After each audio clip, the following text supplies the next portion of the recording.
Before starting a cell phone business, you want to first understand your carrier contracts.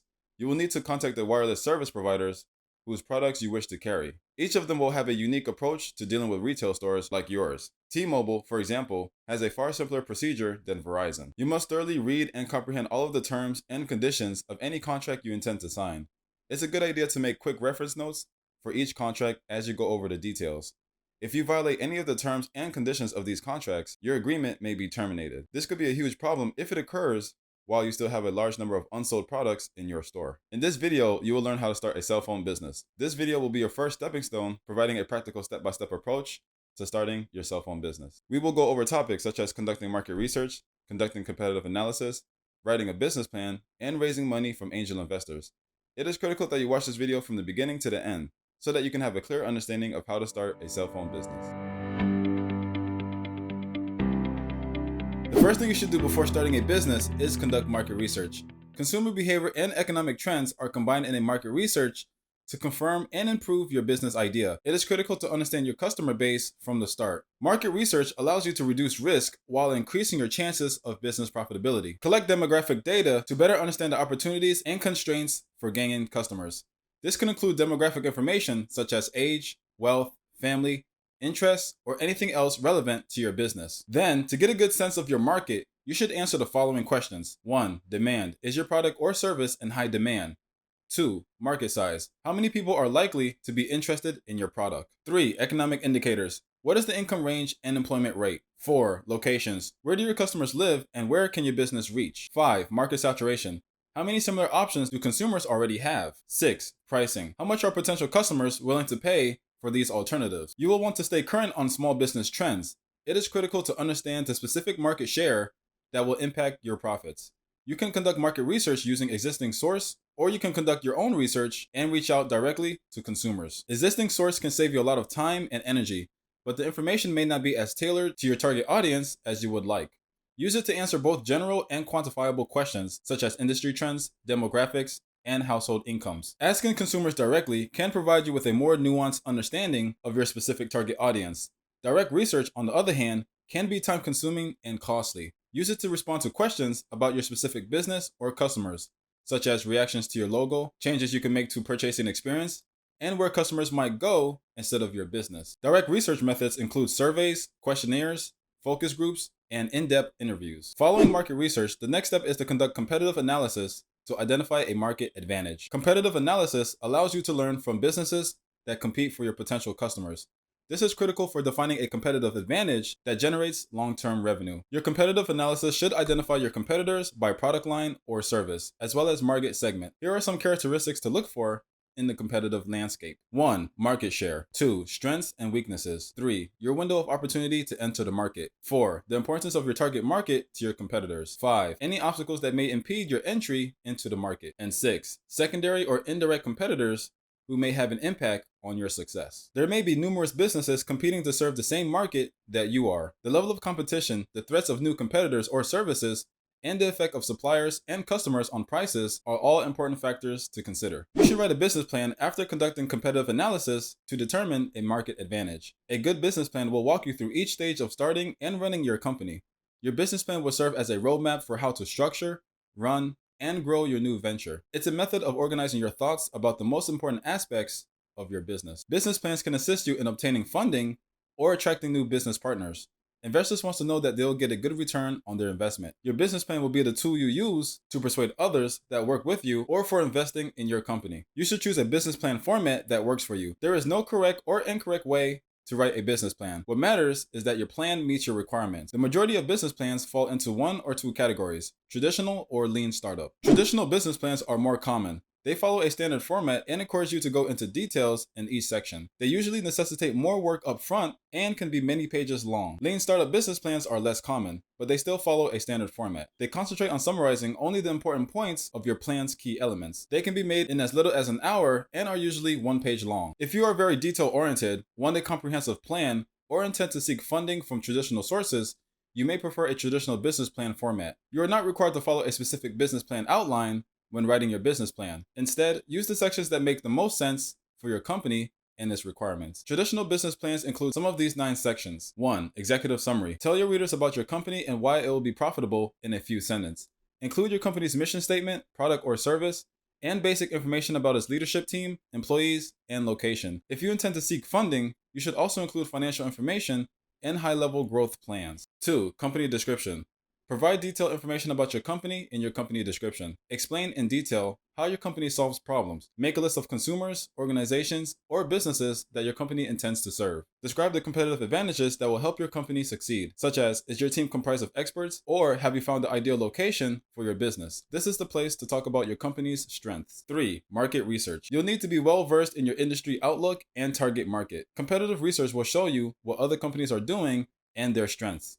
Look for trends and themes in your market research, such as what are the actions of successful competitors? What makes them so effective? And also, are you able to do it better? This will be the time to respond to these questions. 4. Management and organization. Tell your reader how your company will be organized and who will be in charge. Describe your company's legal structure. Indicate whether you plan to incorporate your business as a C or S corporation, a general or limited partnership, or as a sole proprietorship or limited liability company, LLC. In your company, use an organizational chart to show who is in charge of what. Demonstrate how each individual's unique experience will contribute to the success of your venture.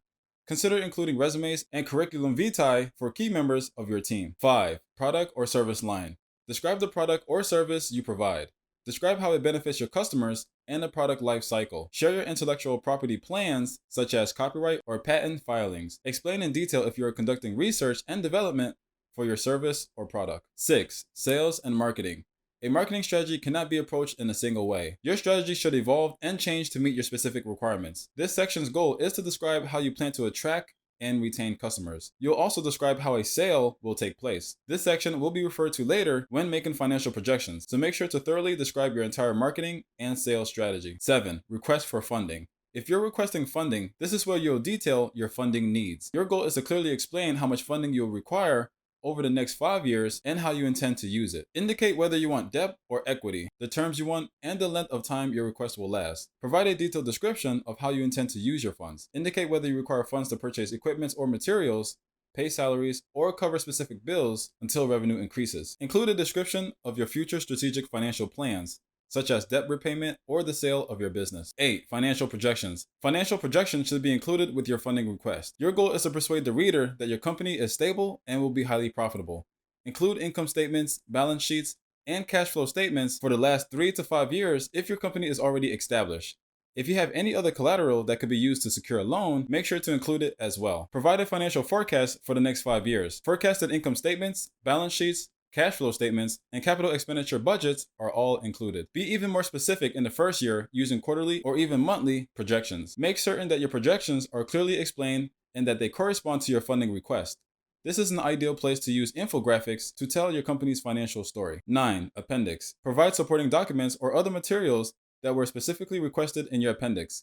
Credit history, resumes, product pictures, letters of reference, license, permits, patents, legal documents, and other contracts are all common items to include. You may prefer a lean startup format if you need to explain or launch your business quickly, if your business is relatively simple, or if you intend to change and refine your business plan on a regular basis. Lean startup formats are diagrams that describe your company's value proposition, infrastructure, customers, and finances using only a few elements. They are useful for visualizing trade-offs and key facts about your company. A lean startup template can be created in a variety of ways. The following are the 9 components of a lean business plan. 1. Key partnerships. Take note of other businesses or service with which you will collaborate to run your business.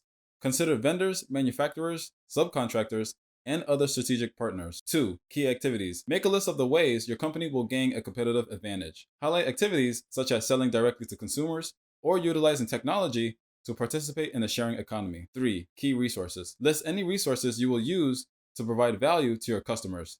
Staff, capital, and intellectual property may be among your most valuable assets. Remember to take advantage of any business resources that may be available to women, veterans, Native Americans, and hub zone businesses. 4. Value proposition. Make a clear and compelling statement about your company's unique value to the market. 5. Customers' relationships. Describe how your customers will interact with your company. Is it automated or human to human? Should it be done in person or online? Consider the customer's experience from the beginning to the end. 6. Customer segments. When naming your target market, be specific. Because your business will not be for everyone, it is critical to have a clear idea of who your business will serve. 7. Channels. Make a list of the most important ways you'll communicate with your customers. Most businesses use a combination of channels that they optimize over time. 8. Cost structure. Will your company prioritize cost cutting or value additive initiatives?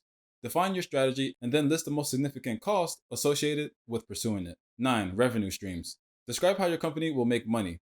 Direct sales, membership fees, and the sale of advertising space are a few examples. If your business has multiple revenue streams, make a list of all of them. Following the completion of your business plan, the next step is to secure funding for your venture. Starting a business costs money. One of the first and most important financial decisions most business owners make is how to fund their venture. How you choose to fund your business may have an impact on how you structure and run it. Every company has unique requirements, and no financial solution is one size fits all. Your personal financial situation and business vision will shape your company's financial future. Once you've determined how much startup funding you'll require, the next step is to determine how you will obtain it. Let's talk about how to fund your own business through self-funding. Self-funding, also known as bootstrapping, allows you to use your own financial resource to support your business. Self-funding can take the form of borrowing money from family and friends, using your savings account, or even tapping into your 401k. You retain complete control over your business when you self-fund, but you also assume all of the risk. Be cautious not to spend more than you can afford, and be especially cautious if you decide to withdraw funds from retirement accounts early. You could face costly fees or penalties, or you could jeopardize your ability to retire on time. So consult with the administrator of your plan and a personal financial advisor first. Another option is to raise venture capital from investors. Venture capital investments can provide you with the funding to start your business. Venture capital is typically offered in exchange for a stake in the company and an active role in its operation. In a number of important ways, venture capital differs from traditional financing. Typically, venture capital focuses on high-growth companies. Rather than debt, they invest capital in exchange for equity. They also take higher risk in exchange for potential higher returns, and it has a longer investment time frame than traditional financing. Mostly all venture capitalists will want a seat on the board of directors at the very least. As a result, be willing to give up some control and ownership of your company in exchange for funding. There is no certain way to obtain venture capital, but the process generally follows a standard sequence of basic steps. 1. Find an investor. Look for individual investors, also known as angel investors or venture capital firms. Make sure to conduct sufficient background research to determine whether the investor is reputable and has experience working with startup companies. 2. Share your business plan. Your business plan will be reviewed by the investor to ensure that it meets their investment criteria. Most investment funds focus on a specific industry, geographic region, or stage of business development. 3. Go through due diligence reviews. The management team, market, products and service, corporate governance documents, and financial statements of your company will be scrutinized by the investors. 4. Negotiate the terms. If they decide to invest, the next step is to reach an agreement on a term sheet that outlines the terms and conditions under which the fund will make an investment. 5. Investment. You can get the investment once you agree on a term sheet. When a venture fund invests, it becomes an active participant in the company. Venture capital is typically provided in rounds. As the company achieves milestones, additional rounds of financing are made available, with price adjustments as the company executes its plan. If you found this video useful, please show your appreciation by clicking on the like button. Also, let us know in the comments if you'd like us to make a long, in-depth follow-up video to learn more about how to start this business. Also, don't forget to click the subscribe button to see more videos from Shaun Academy, an extension for education.